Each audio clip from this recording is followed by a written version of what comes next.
अटे की कार्रवाई जे लाइ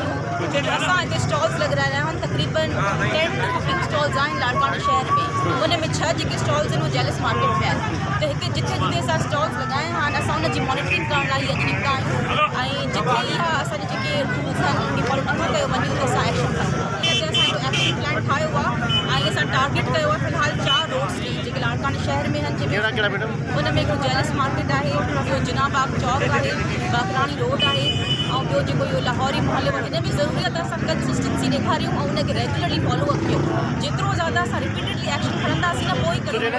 नोटिस हिन ते वरितो आहे ऐं हिनखे मां स्ट्रिक्टली अॻिते रिपोर्ट बि कयूं ऐं तव्हां अगरि नोट कयो हूंदो त उन ई महिल पाण खे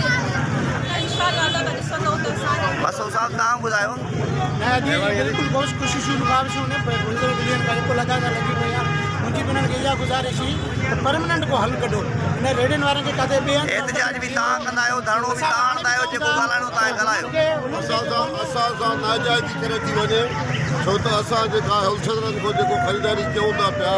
अधु किलो असांखे कटे ते घटिजनि था मां ॻाल्हायो अधु किलो घटिजनि था पिया उन में हिन असांजे मथां नाजाइज़ी